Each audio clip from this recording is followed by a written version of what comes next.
1-8, take one. Yeah. Try not to break it. It's plastic.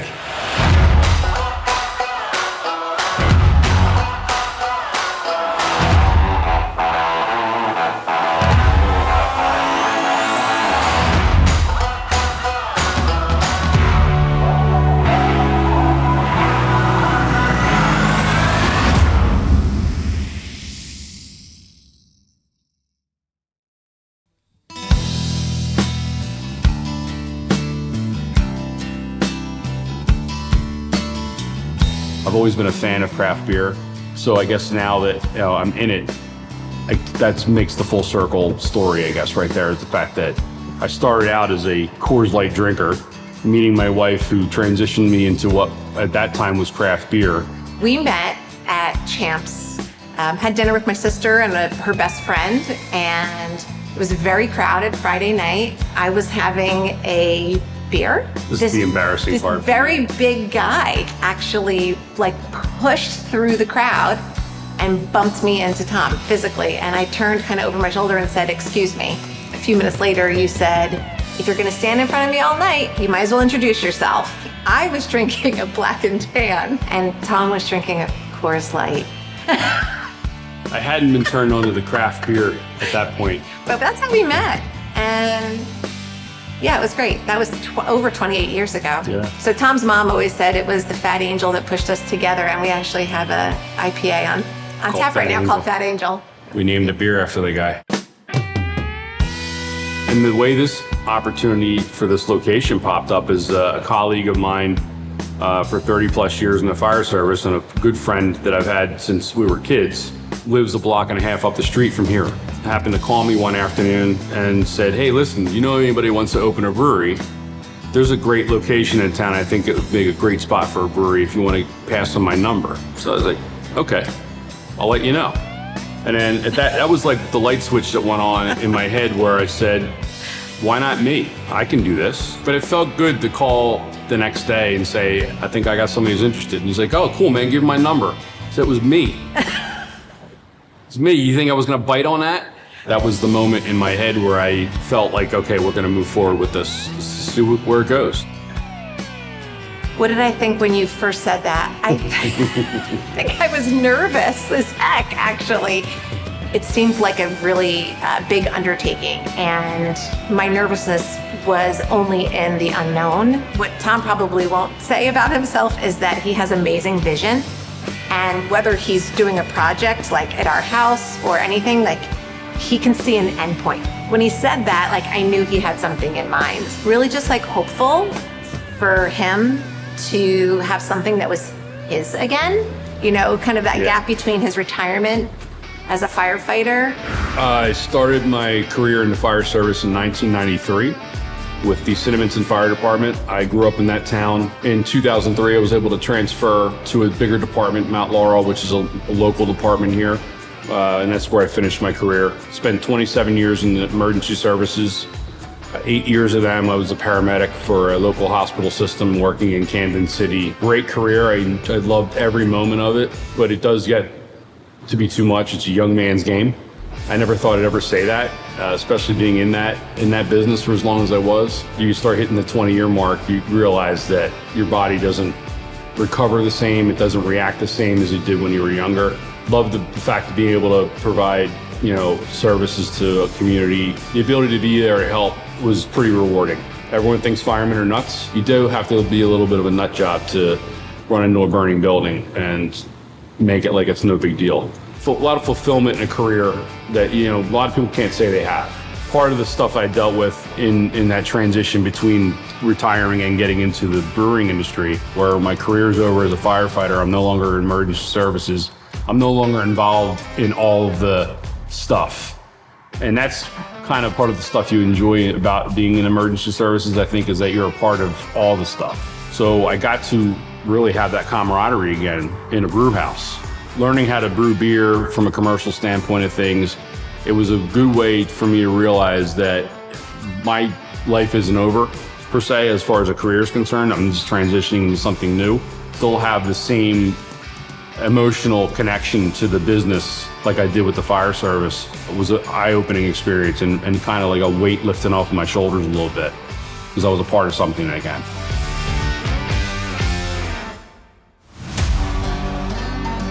I have no idea why it was beer, other than I love craft beer and I wanted to try everything I could. IPAs were something I really didn't enjoy, but I do taste them and I tell this people all the time, you gotta let your palate adjust to those flavors. So don't be afraid to try them. Educating people to the styles, giving them an opportunity to try them, and molding their craft beer experience to be something a little more important in their lives like it is for me. Flagship beer is our Ordinary Hero. It's an IPA, standard like American style IPA. It's delicious, malty, nice hoppy finish on it. We have another IPA, it's called Obscurity, that is a little bit cleaner. It's a little bit hoppier, delicious beer, crisp. You know, a hot summer day, it's drinkable, where some IPAs on a hot summer day are not palatable. It's a little bit too much. Dos Bomberos Mexican Lager that has normal flavors of lime and lemon zest, as well as some melon notes and things like that. We have an ambient light blonde ale. Fat Angel is a triple IPA, so that is 3 times the grain bill for a normal IPA, so we have a much higher alcohol content on that one. It comes in at about 10.5%. Our independently crafted beers are the crux of what the craft beer movement is all about. Smaller batch, we're a 10-barrel brew house, so we're brewing essentially 310 gallons a batch, which will give us 22 kegs. You start looking at the commercial volumes of what some of the bigger breweries are making, and their market's on the store shelves. That's what they're brewing for. The difference between that and craft beer is that we have the time and effort to really be creative in a lot of what we're doing in the brew house, and identifying new flavors, being experimental with hops. Big beer's not doing that because it costs too much money. Secondly is that we're a community-based brewery. So a lot of what we do is based on where we are. That's the real big difference, is that we have the ability to be more creative, I think, more flexible. Big beer, that's a major dollar loss to do a dump a batch like that. So we're less likely to be as creative in that aspect of things. So I think that's the real difference. Riverton's never had a gathering spot. They've always wanted to have a destination spot, but they never had one that was worthy enough, I guess. Having a brewery here with the space in the middle of town, it's very accessible for everybody. We chose this community. We wanted to be somewhere there was walkability, a sense of community. We wanted kind of like a home away from home, so we created this atmosphere, coming together of people. All are welcome. So one of the things that was important to us when we were picking a location was to be accessible to food, especially at the time when we opened, because there were a lot of restrictions on breweries in terms of you can't have food in New Jersey in a brewery. So we wanted to be close to restaurants, and we also were hoping that our presence would also foster more success for the local businesses. We're really fortunate because right across the street is Milanese Pizza. They deliver here all night long, every weekend. Yeah. Right across the street from them is the Early Bird Cafe, and then really excellent, authentic Mexican called Juanita's. It's wonderful. People can come in here, they can have something to drink, they eat, which is really important. Not only would it be a successful business here, but it would actually promote success and bring other people to the community who maybe wouldn't stay to eat here, or maybe wouldn't even be eating here if there wasn't somewhere else to go. So everyone's benefiting from it. And whether people are going and ordering food from these places and bringing it here, or they're stopping here first to pregame before a meal, great opportunity for them to expand their business. And we're reaping the benefits of it because the food's great. Families can come here and they don't have to get in their car. Right. They can walk, they can grab food, they can be here with their kids. It feels safe. So they're coming in here, they're playing games, they're having conversation, they're sitting with their kids or their parents. You have the opportunity to build relationships. Just having the opportunity to have a small business is kind of the crux of what this country's all about. I think especially when a community like Riverton that's so open and so welcoming and so involved, and everyone gets involved in all the events. It truly is a full-on community event whenever there's something going on in town.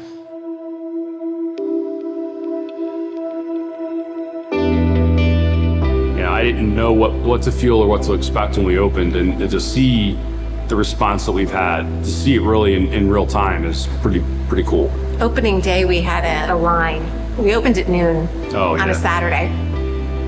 I don't think we were prepared for how busy we were going to be. We opened the doors, and I would say within an hour, the first hour of opening, we had a line from the end of the bar out to the door, and it stayed like that for 8 hours straight. It was a great day. Great day. I don't remember an ounce of it. It was honestly. It was unbelievable. I mean, it was so exciting. We really prepared ourselves for how busy we were going to be, taking time away from family, what that might feel like.